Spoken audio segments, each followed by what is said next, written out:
Good evening, everyone. Good morning in the Philippines. I'm not so sure if you are seeing me or can you hear me. Can you just give me a favor if you can write a note down in the comment section if you could hear my voice?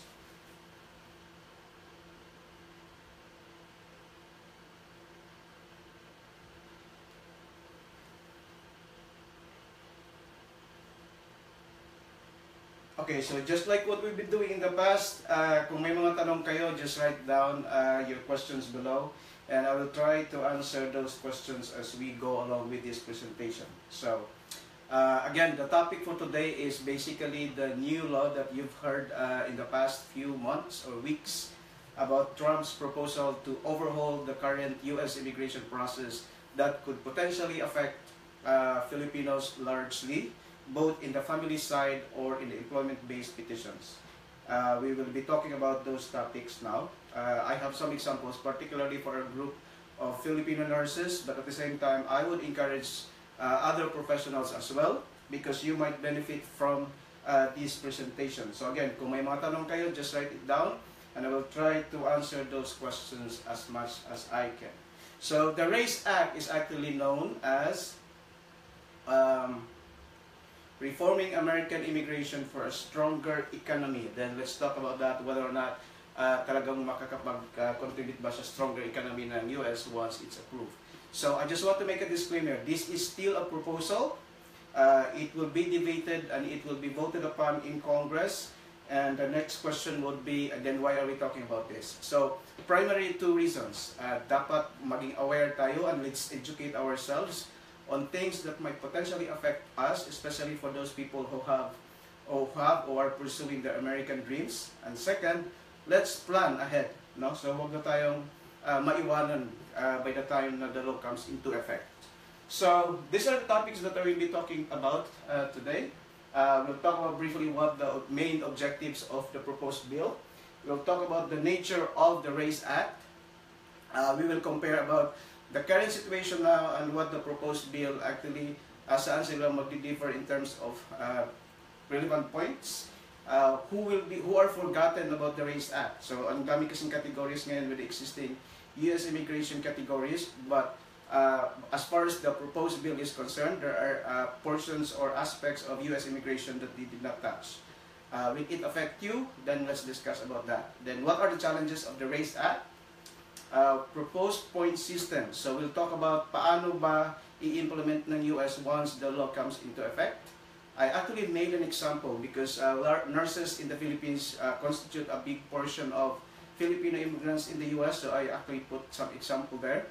And then I actually added a bonus question for specifically for Filipino professionals who are actually waiting for the approval of their EB3 or EB2 applications inside the US. So we'll talk about that also. Okay, again, so just write down your questions below as we go along with the presentation. So I'll start with the first topic, the proposed bill objectives. So basically the primary motivation of the senators that actually proposed this bill is actually to overhaul the existing US immigration with the intention of actually reducing the number of legal immigrants coming to the US. And they are actually hoping that with the points system, ang mga new immigrants will actually be elevated in a situation where they will be actually be getting more salary based on the plan that actually put into the system. Okay, again, I'm just actually typing or checking your questions if you have questions below. Then we'll go to the next topic, the nature of the RACE Act.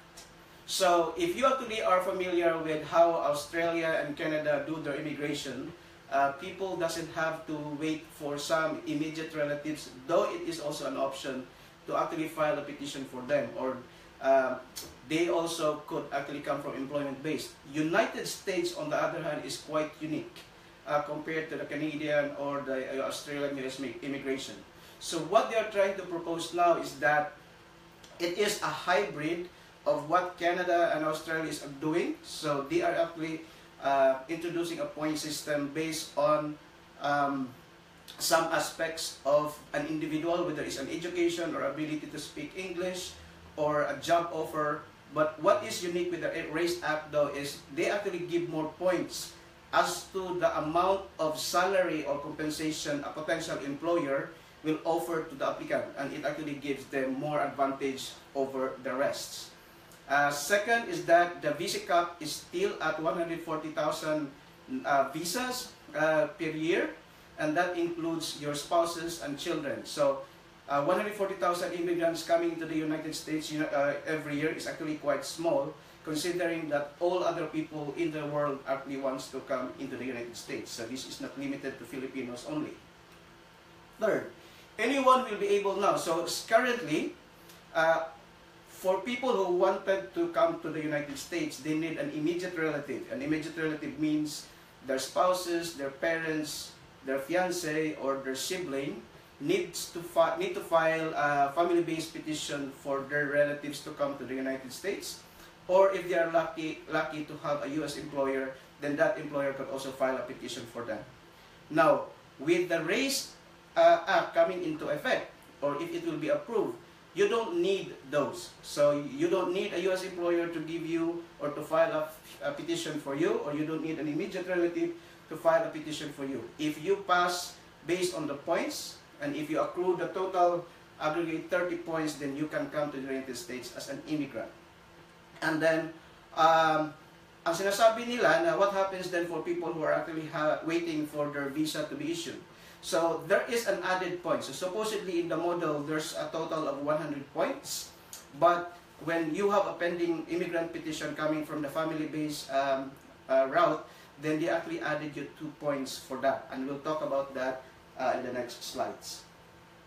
I'll check if there's... Okay, thank you, Jing, for confirming that you can hear me loud and clear. So again, if you have some questions, please write them below. Hi, Ma'am Jacqueline. Pag nagpasa ba ang Race Act, attorney, affected ba ang magiging applications for us? Okay, we'll talk about that, ma'am, later. Very good question. So, basically, the Race Act is a point system, just like the Australian version and the Canadian version. But currently, again, the United States doesn't adopt that. But with the Race Act, they will actually try to introduce the point system. So how is it different then? So in the current situation, it's actually demand-driven. I'm talking about the employment-based portion now. No? So how does the employment-based petitions work? So first, the employer needs to actually file a labor condition certification to know whether or not a particular foreign worker qualifies, or is actually there's a real need for a particular foreign worker, and then whether or not there is no U.S. citizen capable and willing to perform the job. If the U.S. employer will be able to convince the government that there is no U.S. employer or citizen willing and capable to perform the job, then a foreign worker could actually be petitioned coming to the United States. So in that step alone, the employer will be able to convince the government that I have a need and I need a foreign worker to work for me. So that's basically the demand-driven. So in most cases, among the models of of immigration, this turned out to be more effective because it facilitates economic growth and competitiveness. Before papapasok yung immigrant or yung foreign worker, he or she is already assured that you have a job waiting for you. That's the good thing about the demand-driven or the current process of U.S. immigration.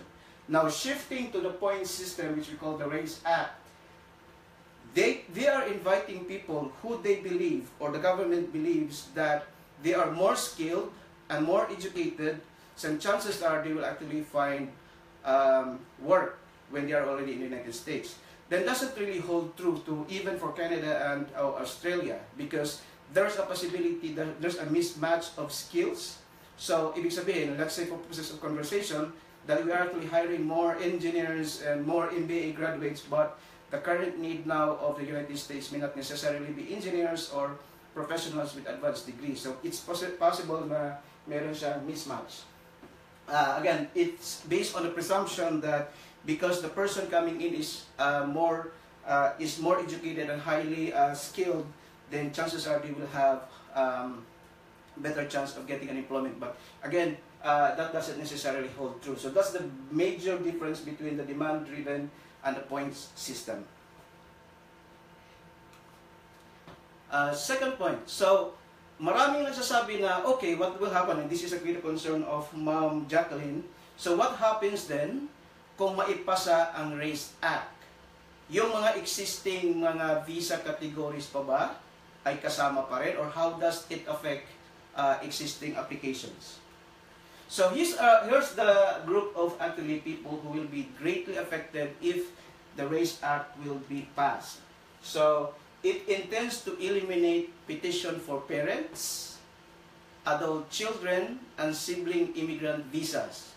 And based on actually the current visa numbers now, 2/3 of the 140,000 visa numbers are actually coming from the family-based petition. So there's a big group of people, and especially for Filipinos, na ang karamihan sa atin ng mga extended family members coming to the United States are coming from either their brothers and sisters filing a petition for them, or their children are actually filing a petition for them. Then it will impact the number of Filipinos coming in. So yun yung propose nila na i-eliminate yung parent. Now the good news about the parents though is that they have a special category that they will be able to apply for a longer non-immigrant visa. So just like applying for a tourist visa, and they could actually come here with, I think they will also try to maging lenient na ang requirements. But again, that's the intention of as far as the parents are concerned. But basically, it's very clear. They actually intended to define the traditional or they adopt the traditional definition of a family in the United States, adopting the RACE Act. So to them, the family only composed of spouse and children. Ibig sabihin, if you are already, kung kapatid ka lang, or parent ka, you are not actually considered part of the immediate family, and the immigrant route will be limited as far as your options are concerned. Second, eliminate the diversity visa. So this will not be affected yung mga Pinoy majority because we are not qualified in this. So this actually affects countries na maliliit pa lang dito, and the Philippines is excluded for that, but I just mentioned that here. Then it will also reduce the number of refugee admission per year up to 50,000. So currently, ngayon, the President has the prerogative to admitting refugees into the country. Now with the RACE Act, they will try to eliminate the President's prerogative. Now, what are the challenges of the RACE Act? It does not contain a path for less skilled workers. So ang tanong ngayon is, paano na yung industry natin into the elder care, no, or agriculture, or anything that doesn't require a professional help, construction. So these are kind of some of the industries that might be affected if the RACE Act will be approved. Kasi walang masyadong clear plan as to what happens to them. For the Filipinos who are actually coming here, if you naririnig nyo na yung mga H-2B, or what we call the non-agricultural or agricultural visas, they will be affected by that too, because it's not very clear, or they are not actually included in the RACE Act. Second, it has a potential gender bias. We will talk about later kung ano yung mga points na i-consider nila before you will be eligible coming to the United States. And age is one of them. The United States is globally known to be non-gender bias or non-age, or they don't discriminate age because they have a very strong domestic policy. But if the RACE Act will be approved, then people or employers might start discriminating people who are elderly, and they will actually, because it actually gives more points to the younger people. People who have no education will be discriminated upon. People who doesn't speak English will be discriminated upon. Or since in the workforce, they are actually, or the law actually focuses more on the STEM education system. So STEM talks about people who have a background on science, technology, engineering, and math. So if you don't fall into those specialty areas, then you have a lesser chance of coming to the United States. So since in the other system, in those areas that have been mentioned, so fields like engineering, science, technology, and math, these are male-dominated area, so women are actually presumptively discriminated upon once this law will be passed. Third, family ties are downplayed. Again, we mentioned a while ago that they are trying to get rid of the extended family. So there will your siblings, your brothers and sisters will no longer be able to take advantage of you being a United States U.S. citizen, or your parents will no longer be able to take advantage of you. And also, it tried to forget the fact na pag kunwari meron kang relatives or immediate family already in the United States and you are coming in new in the United States, then mas nakakatulong kung meron ka ng matirahan agad because your brothers and sisters are already here.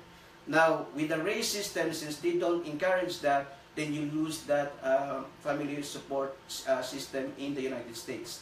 Now, again, we mentioned a while also ago na yung unskilled, less educated siblings, paano mangyayari doon? Kasi ang sinasabi nila dito, na even if you have a pending sibling visa, the only option or category wherein they will give you that advantage is if your visa will basically be available immediately within the 1 year from the time that the law will be passed. So, alam natin na if you file a sibling visa now, the waiting period for the Philippines is 20 years, ridiculously long period of time. And if you are not in the later end of the waiting period, then chances are those will be eliminated also. Fourth point about the challenges of the Race Act, potential implication on age discrimination. Again, we will talk about an example of that. The older you get, the less points you will be credited upon based on the points system. Fifth point here may result in nationality bias. Now, the good thing about the Filipinos are that we had a tendency, or we are known to be good speakers in English, especially in the Southeast Asia or Asia. Then it actually gives us some advantage for the points system. But what happens now is people in the Latin Americas, or people who don't even have access to education, then they are actually discriminated upon if the Race Act will be approved, because they will be given 0 point or less points as far as education and ability to speak English are concerned. Okay, basahin ko lang muna yung mga questions if you have questions here. And I'm sorry to interrupt, but again, the purpose of this call is basically for you to submit questions.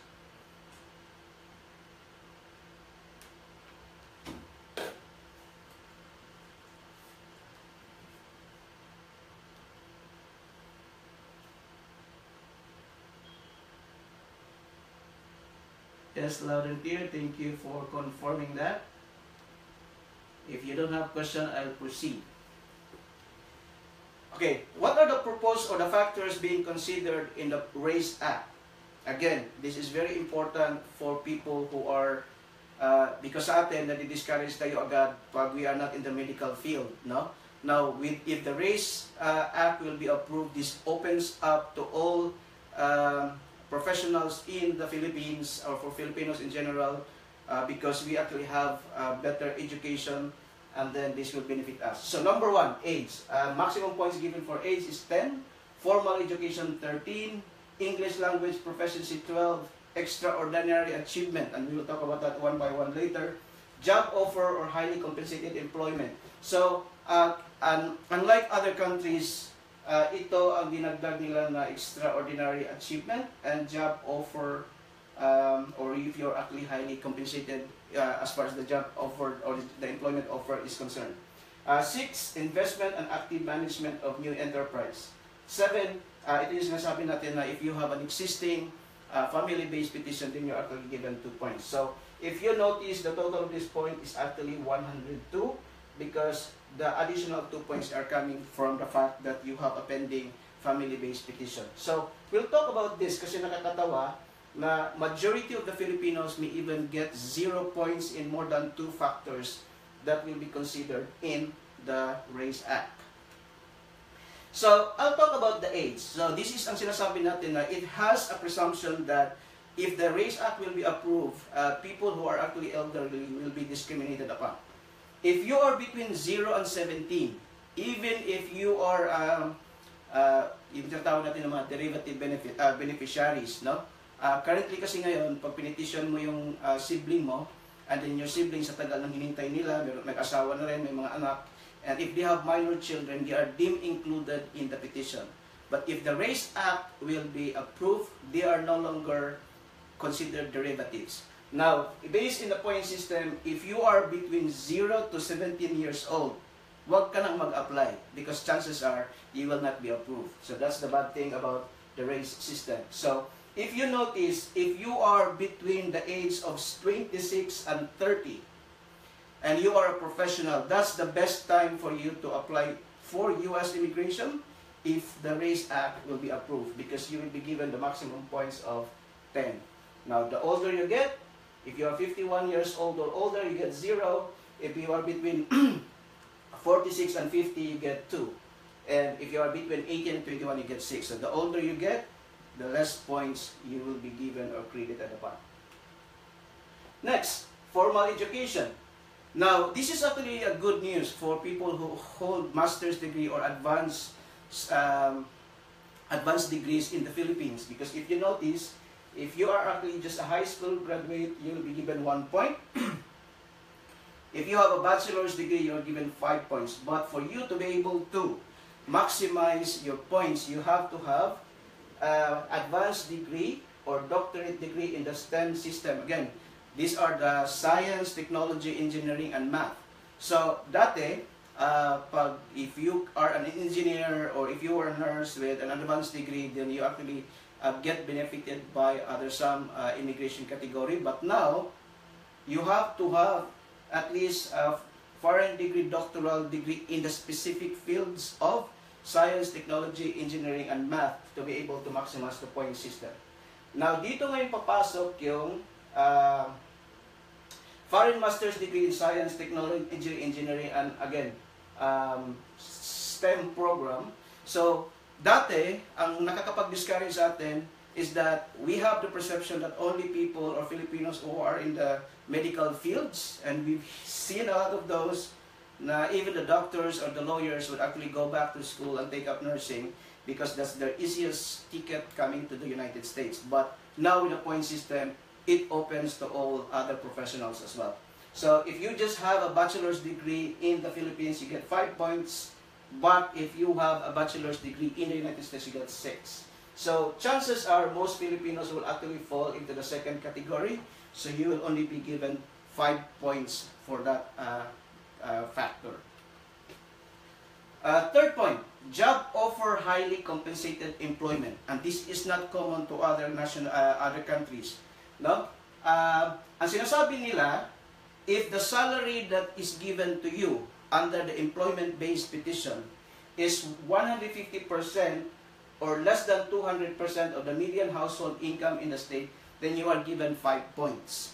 However, if the salary offered to you is at least or 300% of the average or the median household income, then you're actually given the maximum points of 13 points. So, let's take into consideration a nurse who wants to work in New York. No? So, these are actually based on the statistics I got online. So, the nurse median income in New York State is $76,000 a year. However, the average annual salary of registered nurses in New York State is actually $72,650. So let's just say 53%. So would they actually earn or benefit from the point system? Unfortunately, 0. Because that only falls into the 94%. So for you to be able to at least earn 5 points under the job offer highly compensated employment, in the case of a nurse, you have to have an annual salary of $115,000 a year. Again, if you would want to relate that to the other factors, you are actually between 22 years old and 26 years old. Chances are you already have more or less between 4 to 5 years experience as a nurse, and unless you are given a managerial position or a supervisory position, I really hope that you will get an offer of 115. No? However, since the main purpose of the RACE Act is to actually increase the level of income of the new immigrants coming in, who knows, the employers might adjust. their job offers to be able to actually get or hire more nurses from abroad. But that's basically how the system works. So as of now, if you're gonna apply this point system here, a registered nurse between 22 to 26 years old who only have a bachelor's degree in the Philippines gets 0 in the factor on the, as far as the job offer or highly compensated employment is concerned. And that's sad, no? And this is the purpose of why I'm presenting this, because at least sa mga professionals natin in the Philippines, you will be able to prepare or do something now while the law is still not in effect. Because even with the current immigration, if you're a master's degree holder, then it still benefits you. Or if you actually have more years of experience, it still benefits you. So in either way, you win if you have those advanced degrees. So let's take a look. So these are the summary of, this is an example wherein I took the position of a registered nurse in New York State. Taking into consideration all the factors being considered, age, formal education, English, extraordinary ability, job offer, investment, if you have an existing point. So I just assume that as far as the age is concerned, again, you are between the 26 and 30 years old. Formal education, you have a BSN degree in the Philippines. And then as far as the English language proficiency is concerned, you are actually just in the middle. We said in the 8 decile, you get 10 points of that. Now take a look. As far as extraordinary achievement means you can only earn point from that if you are an Olympian or a comparable winner in those international competitions, or you are actually a awardee of magsaysay or Nobel Prize. That's the only time that you could actually earn from the extraordinary achievement. Now, job offer, again, unless the offer to you is equal to 150% of the median annual salary in the United States, then there's no way you'll be able to get points there. So, the people who actually have master's degree can actually benefit from this, because chances are they are given high-level position and their salary is actually higher than the median average income in the United States. But again, this example is for a nurse, so you get 0 points there. Investment and active management of new enterprise. And they're actually talking about 1.3 million to 1.8 million investment for you to be able to get points in this aspect. Okay? So these are also an indication wherein the current investor or investment categories for immigration now, it will be greatly affected. Again, 7 points. I just assume that you have an existing immigrant visa petition and that it will be approvable within 1 year, so you get extra points. So, for you to be able to come to the United States as an immigrant without the need of an employment offer or a family-based petition, then you have to have an aggregated score of 30. So, meaning, for a nurse between 26 to 30 years old with a bachelor's degree in the Philippines, even with an existing pending immigrant petition, will not qualify for that. So what can be done then? And I speak of a nurse now, but this can also apply to all other professionals. So you have to earn, at least in the formal education side, get a master's degree in the field of STEM, because you could actually increase your score from 5 to 7. As far as the English proficiency is concerned, the IELTS, so you really have to study harder so that you can actually get from, instead of the 8 decile, you can go to the 9 decile, and that gives you extra 1 point. If you get that, and then a job offer, if you could actually get a job offer of at least 115,000 a year in New York State, then you actually get 5 points of that. So it gives you a total of 35. Even if wala kang existing family-based petition, then you could still qualify coming in as an immigrant to the United States. So that's a good news kung meron kang extra points. Mas magaling kang mag-English. Ito. Then if you have an advanced degree, pwede papasok. There is still no clear guidance with regards to the existing policy now. Kasi sa existing immigration law, if you have a bachelor's degree but also progressive 5 years experience, then it will be equivalent to a master's degree in the United States. Now, it is not very clear whether or not they will follow the same approach with if the RACE Act will be approved. Okay, if you have questions here, okay, don't send me messages because I don't want your message to be read by everyone in the whole world. Hello, when will the implementation of RACE Act law? So again, this is from Norman. There is no, this is still a proposal.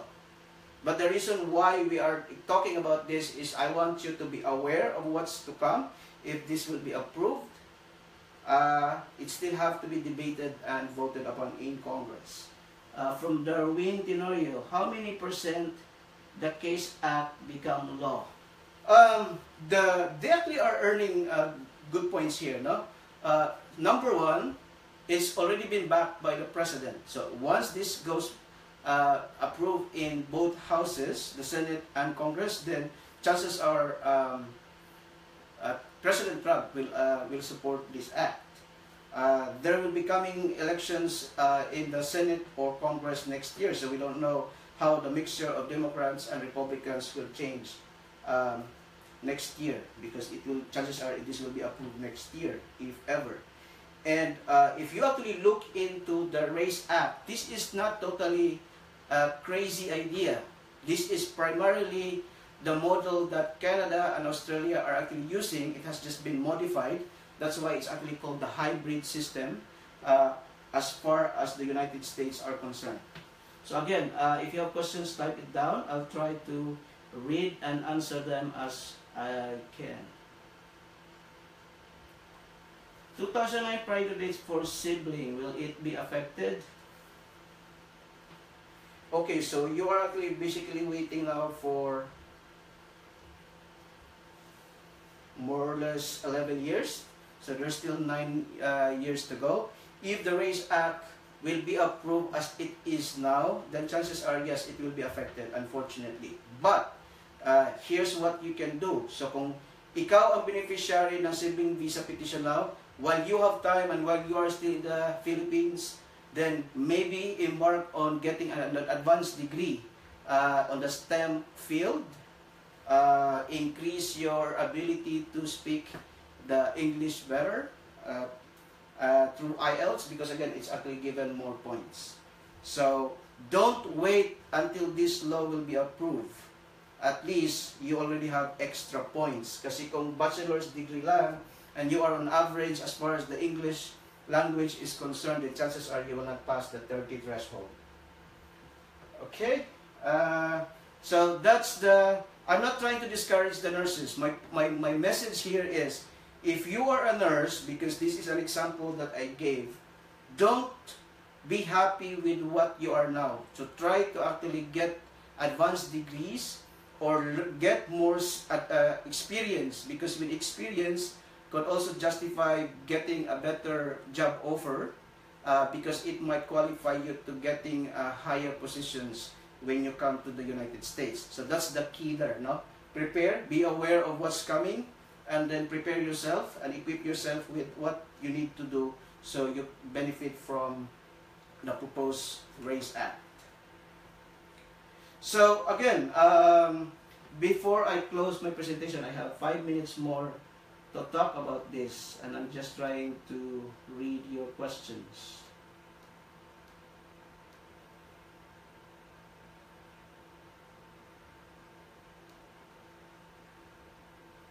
Ang dami pala dito. I'm planning to be sponsored EB3 this November. Can I be affected? For EB3 for the Philippines now, current priority dates is about 2 years. And if this will be passed, then you will be forced into following the points system. So again, I've already mentioned that hey, try to gain more advanced degrees as far as the STEM areas are concerned, or get more experience so you would qualify to a higher salary that will be offered to you. That's coming from Ryan Neri. From Janine, will the current visa categories be eliminated once the point system is implemented? Okay, so I don't know what your visa category now, but as I mentioned, there will no longer be extended family. So no more parents, no more adult children, no more siblings. There is not so clear about, they're very silent about the fiancé visa. But again, we need to understand the rationale of the Race Act. They want to define a family the way Americans define it. And to the American standard, a family only composed of a husband, a wife, and the children. Now, I don't know if whether or not the fiancé visa category will be affected, or but as far as the EB3 is employment based, this will be the new point system for the employment base. From Limas Mayo, yun na yung 2016 priority will be affected. Fortunately, if this law will be passed next year, chances are the sibling visa will be affected. Ryan Neri, how about masters in nursing? When will this be at a law? STEM program is very specific though, and I'm not so sure if nursing actually falls into that.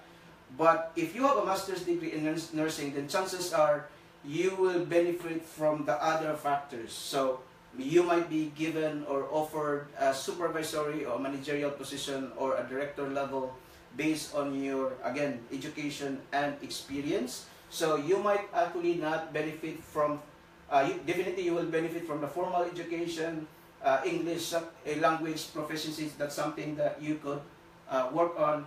But if you have a master's degree in nursing and years of experience, chances are you will be getting 5 points increase because of that reason. And I'm applying the point system here.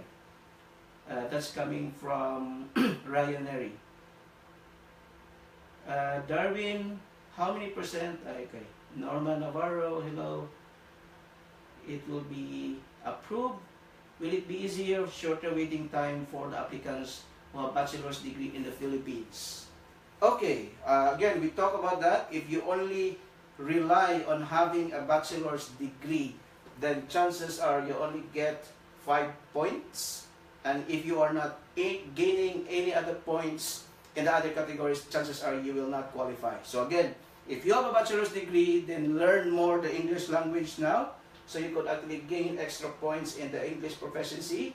Definitely extraordinary achievement. Majority of Filipinos will not qualify on that because only Olympians are actually, or the Nobel Peace, the prize awardees qualify to that. We can gain advantages on the job offer if you have advanced degree and years of experience, because that translates to better or higher job offer. Investment, unless you have $1.3 million or $1.8 million, then you could gain from that, but chances are majority of Filipinos don't fall into that. Okay? Again, I'm just reading questions here. And thank you everyone for tuning in.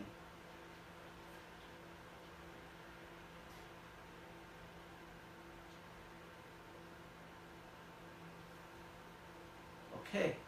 I am now on my last 2 slides. So in summary, again, I just want to emphasize this. I'm not making this presentation to scare you or to discourage you, but instead, I want you to plan ahead. While if you are still in the Philippines or outside the United States, then look into opportunities wherein you could actually earn higher education, or you could actually improve getting higher scores on IELTS that actually talks about the language proficiency, because that gains you more points.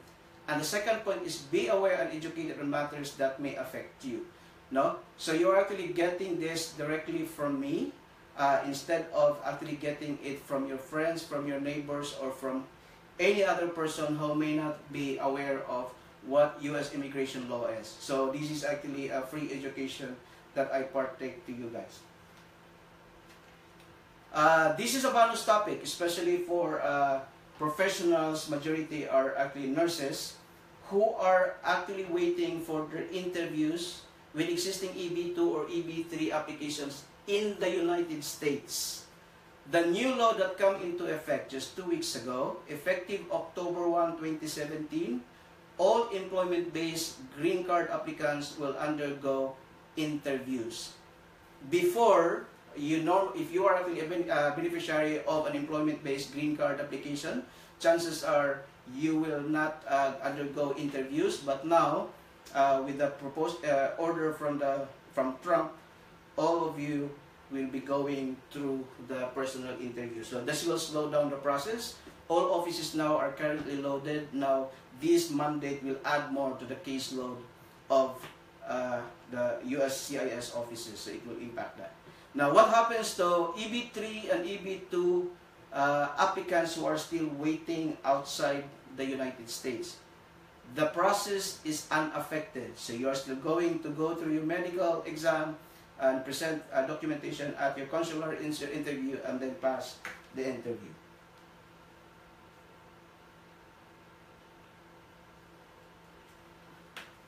Okay. Lastly, that's the last slide I have. So I will just spend a few minutes reading questions if you still have more questions.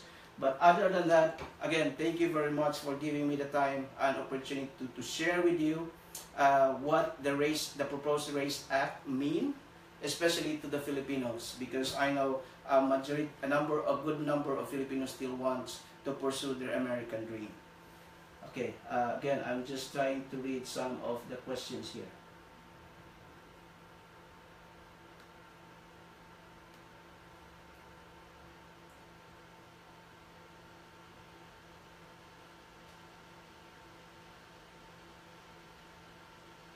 Okay, wala na. So, again, this is Nick Caracal, and thank you very much. Have a nice day. Bye-bye.